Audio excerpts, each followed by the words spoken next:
नमस्कार बच्चों। आज हम कक्षा 7 के भाग फर्स्ट के हमारे अतीत का जो लेसन हमने अधूरा छोड़ा था उसे आगे पढ़ेंगे। तो चलते हैं लेसन की ओर।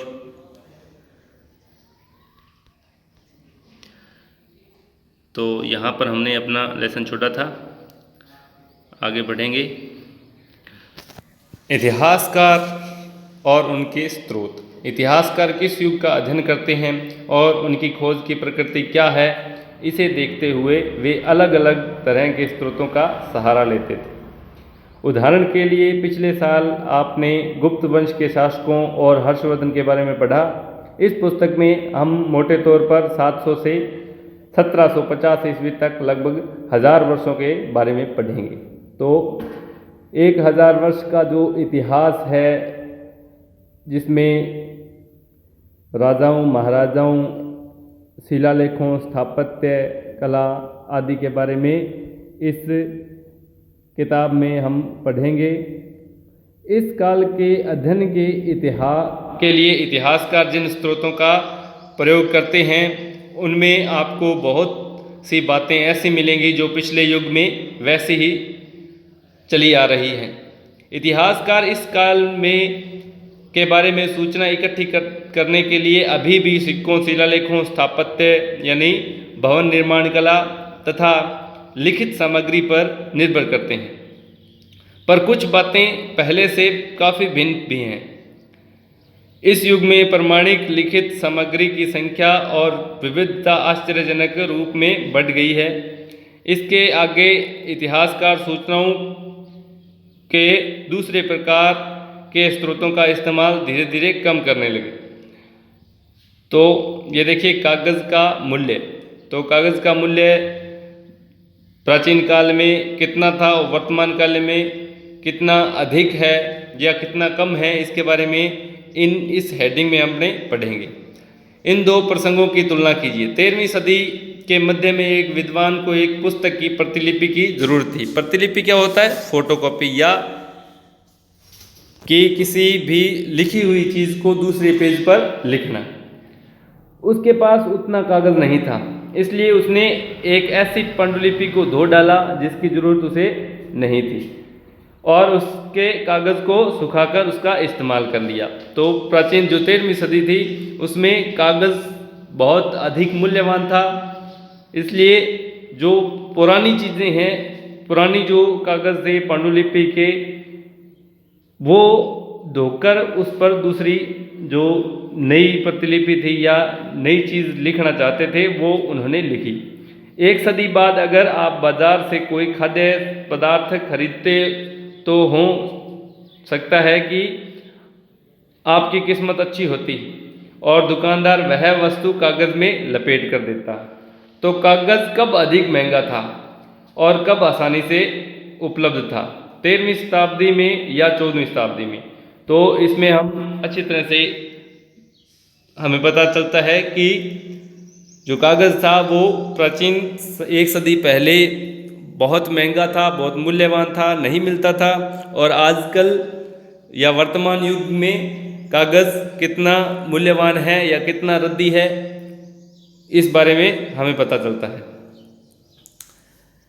इस समय के दौरान कागज़ क्रमशः सस्ता होता गया और बड़े पैमाने पर उपलब्ध भी होने लगा। लोग धर्म ग्रंथ, शासकों के वृत्तांत, संतों के लेखन तथा उपदेश, अर्जियां, अदालतों के दस्तावेज, हिसाब तथा करों के खाते आदि लिखने में इसका उपयोग करने लगे। धनी व्यक्ति, शासक, जन, मठ तथा मंदिर पांडुलिपियां एकत्रित किया करते थे।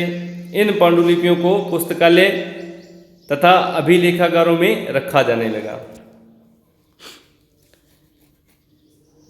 इन पांडुलिपियों तथा दस्तावेजों से इतिहासकारों को बहुत सारी विस्तृत जानकारी मिलती है, मगर साथ ही इनका उपयोग कठिन है। उन दिनों छापेखाने तो थे नहीं, इसलिए लिपिक या नकलनवीस हाथ से ही पांडुलिपियों की प्रतिकृति बनाते थे। अगर आपने कभी किसी मित्र से गृह कार्य की नकल उतारी है तो आप जानते हैं कि यह काम आसान नहीं। कभी कभी आपको अपने मित्र की लिखावट समझ में नहीं आती होगी और आपको मजबूर होकर अंदाजे से ही लिखना पड़ता होगा कि क्या लिखा गया है। फलस्वरूप आपके लिखे में और मित्र के लिखे में कुछ छोटे मोटे लेकिन महत्वपूर्ण अंतर आ जाते होंगे। पांडुलिपि की प्रतिलिपि बनाने में भी कुछ यही होता था। प्रतिलिपियां बनाते हुए लिपिक छोटे मोटे फेरबदल करते चलते थे, कहीं कोई शब्द कहीं कोई वाक्य, सदी दर सदी प्रतिलिपियां बनती रहीं। तो जिस ग्रंथ या जिस पांडुलिपि की प्रतिलिपि बनाई गई थी, यानी फोटोकॉपी बनाई गई थी, नकल उतारी गई थी, उसकी भी एक प्रतिलिपि बन गई। उनमें धीरे धीरे परिवर्तन आने लगा और अंततः एक ही मूल ग्रंथ की भिन्न भिन्न प्रतिलिपियां एक दूसरे से बहुत अलग हो गई। इससे बड़ी गंभीर समस्या उत्पन्न हो गई, क्योंकि आज हमें लेखक की मूल पांडुलिपि शायद ही कहीं मिलती है। हमें बाद के लिपिकों द्वारा बनाई गई प्रतिलिपियों पर ही पूरी तरह निर्भर रहना पड़ता है। इसलिए इस बात का अंदाज़ा लगाने के लिए कि मूलतः लेखक ने क्या लिखा था, इतिहासकारों को एक ही ग्रंथ की विभिन्न प्रतिलिपियों का अध्ययन करना पड़ता है। तो इस प्राचीन जो प्रतिलिपि थी या पांडुलिपि थी, उसकी जानकारी के लिए जितनी भी आज तक जो प्रतिलिपियां बनी हैं उन सभी को पढ़ना पड़ता था।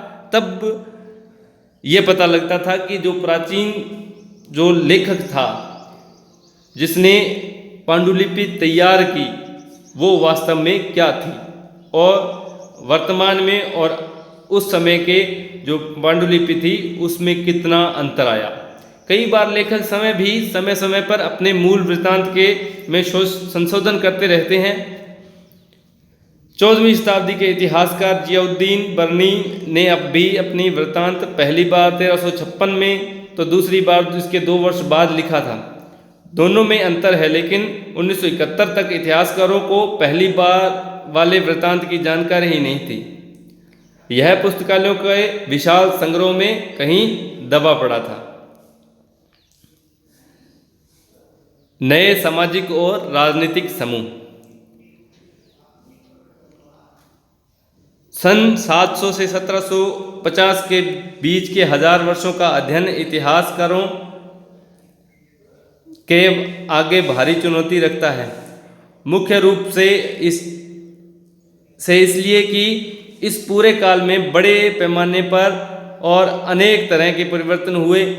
इस काल में अलग अलग समय पर नई प्रौद्योगिकी के दर्शन होते हैं, जैसे सिंचाई में रहट, कताई में चरखे और युद्ध के आग्नेयास्त्रों यानी बारूद के हथियार का इस्तेमाल। इस उपमहाद्वीप में नई तरह का खान पान भी आया, आलू, मक्का, मिर्च, चाय और कॉफ़ी। ध्यान रहे कि ये तमाम परिवर्तन नई प्रौद्योगिकियाँ और फसलें उन लोगों के साथ आए जो नए विचार भी लेकर आए। परिणाम स्वरूप यह काल आर्थिक, राजनीतिक, सामाजिक और सांस्कृतिक परिवर्तनों का काल रहा। अध्याय 5, 6 और 7 में आप इनमें से कुछ के बारे में जानेंगे। इस युग में लोगों की गतिशीलता एक दूसरे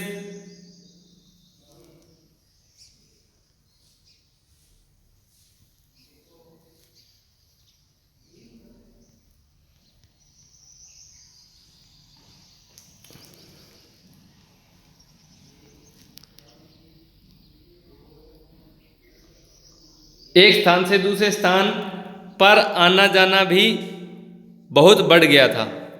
असर की तलाश में लोगों के झुंड दूर दूर की यात्राएं करने लगे। इस महाद्वीप से अपार संपदा और अपना भाग्य गढ़ने के लिए अपार संभावनाएं मौजूद थी। इस काल में जिन समुदायों का महत्व बढ़ा उनमें से एक समुदाय था राजपूत।